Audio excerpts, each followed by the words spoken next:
तो आप लोगों को गुरु पूर्णिमा की हार्दिक बधाई हो। गुरुर् ब्रह्मा गुरुर्विष्णु गुरुर्देवो महेश्वरा गुरु साक्षात परब्रह्म तस्मै श्री गुरुवे नमः। तो आप लोगों को जय श्री राम जय राम जय जय राम। तो सबसे पहले उठकर धरती मैया जी का चरण स्पर्श करते हैं, उसके बाद अधिक से अधिक जल ग्रहण करते हैं। फिर उसके बाद छत के ऊपर चले आते हैं और यहाँ पर आके वस्त्र धारण करते हैं। वस्त्र धारण करने के बाद सब सामान इकट्ठा करके सरयू माता जी के तट की ओर निकल जाते हैं।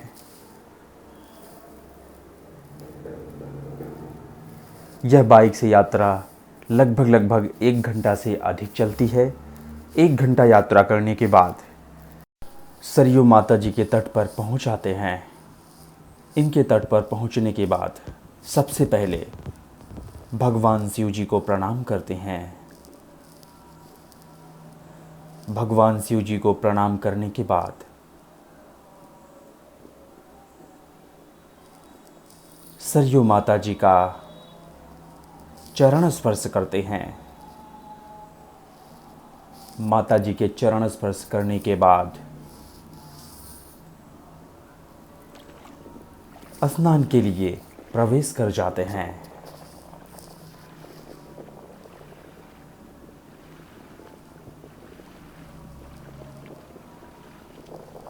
तो सबसे पहले माता जी का वंदना करते हैं, माता जी को प्रणाम करते हैं। फिर उसके बाद माता जी में दिव्य डुबकी लगाते हैं। यह स्नान कुछ समय तक करते हैं। मन को तृप्त करने वाली एक साथ कई डुबकियां लगाते हैं।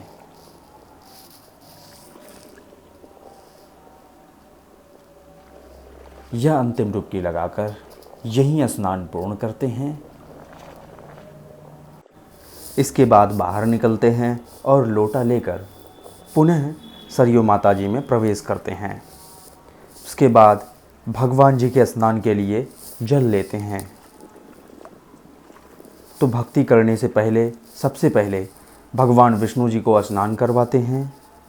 भगवान विष्णु जी को स्नान कराकर भगवान शिव जी को स्नान कराते हैं। स्नान पूर्ण करके भगवान जी की कृपा से भक्ति साधना अपनी पूर्ण करते हैं।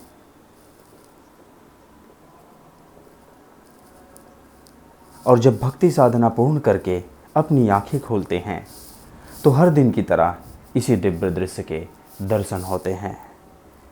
फिर उसके बाद कुटिया की ओर निकल जाते हैं। फिर वही रास्ता, उतना ही समय लगता है कुटिया की तरफ पहुंचने के लिए।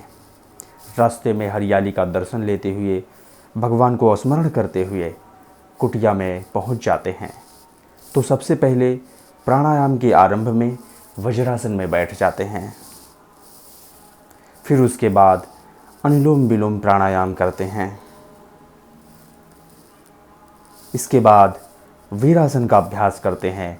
वीरासन का अभ्यास हमें नित्य करना चाहिए, जिससे हमारे वीर की रक्षा होती है और वीरासन के प्रभाव से हमारा शरीर बलिष्ठ होता है। फिर इसके बाद कपाल भारती प्राणायाम करते हैं। फिर इसके बाद भ्रामरी प्राणायाम का अभ्यास करते हैं। फिर इसके बाद शून्य मुद्रा का अभ्यास करते हैं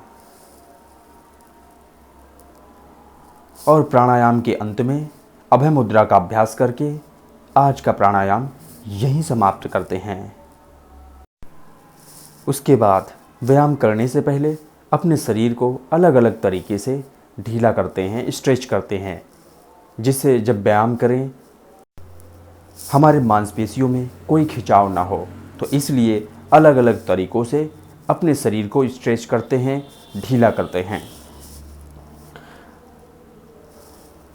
तो देखिए, यदि हम अपने शरीर को मजबूत नहीं करेंगे तो फिर हम सोचते रह जाएंगे कि हम ये करेंगे, हम वो करेंगे, फिर ऐसा करेंगे, वैसा करेंगे, कुछ नहीं कर पाएंगे हम। इसलिए हमें अपने शरीर को मजबूत करना चाहिए। फिर उसके बाद व्यायाम के आरंभ में सबसे पहले साधारण सपाट लगाते हैं। तो जितने भी सपाट है सभी सपाट को 3 सेट में करते हैं। तो साधारण सपाट पूर्ण करके थोड़ा सा आराम करते हैं। फिर उसके बाद वही अपना कुंभक सपाट, पहले श्वासें लेते हैं। एक श्वास में जितना अधिक से अधिक इस सपाट को लगा सकते हैं लगाते हैं। उसके बाद अपना वही स्कैपुला सपाट, अपने शरीर को पूरी तरह से ऊपर खींचते हैं, फिर आराम आराम से नीचे आते हैं, फिर ऊपर खींचते हैं। इस सपाट का नित्य अभ्यास करते हैं, जिससे हमारे पूरे शरीर की एक्सरसाइज हो जाती है। उसके बाद थोड़ा आराम करते हैं, फिर अपना वही हिंदू सपाट का अभ्यास करते हैं। फिर उसके बाद अपना वही मेढक सपाट, इसे तो हम मेढक ही सपाट कहते हैं। इस सपाट को पूर्ण करके थोड़ा सा आराम, हर सपाट के बीच में थोड़ा सा आराम करते हैं। फिर उसके बाद पीढ़े की सहायता से अपने इस शरीर को बैलेंस करते हैं। फिर इसके बाद डायमंड शेप बनाते हैं और उसके बाद अपने पूरे शरीर को स्ट्रेच कर लेते हैं। इसी पे सपाट लगाते हैं, जिससे हमारी कमर बहुत मजबूत हो जाती है। फिर थोड़ा सा आराम करते हैं, रेस्ट करते हैं। फिर वही सपाट एक हाथों से मारते हैं, सबसे पहले बाएं हाथ से, फिर उसके बाद दाहिने हाथ से अभ्यास करते हैं। इस प्रकार से यह सपाट पूर्ण करके फिर उसके बाद डायमंड शेप बनाते हैं और डायमंड शेप बना के हिंदू सपाट का अभ्यास करते हैं, जिससे हमारे कंधे और हमारे जो 4 आर्म है ये मजबूत होते हैं। फिर उसके बाद डायमंड शेप में ही पाइक पुशअप का अभ्यास करते हैं। इससे भी हमारा कंधा और 4 आर्म मजबूत होता है। फिर थोड़ा सा रेस्ट करते हैं। फिर उसके बाद अपना मुष्टिका सपाट, जिसका नित्य हर दिन अभ्यास करना ही होता है। तो इस सपाट का अभ्यास करते हैं। फिर उसके बाद अपने उंगलियों के ऊपर सपाट लगाते हैं, जिससे हमारी उंगलियां मजबूत होती हैं। तो इस सपाट का नित्य अभ्यास करना ही होता है। फिर थोड़ा सा आराम करते हैं। आराम करने के बाद अपना वही पावर पुशअप में जो है क्लैपिंग पुशअप सबसे पहले लगाते हैं। इस पुशअप को लगाकर पूर्ण करते हैं। उसके बाद थोड़ा सा आराम करते हैं।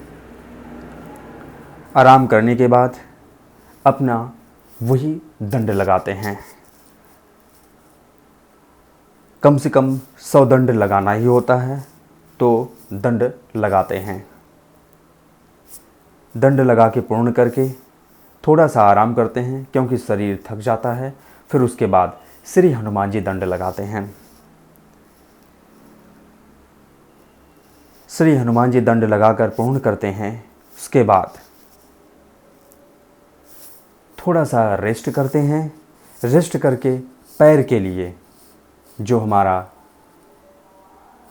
देसी दंड है उसका अभ्यास करते हैं। उसके बाद हैंड स्टैंड पुशअप लगाते हैं।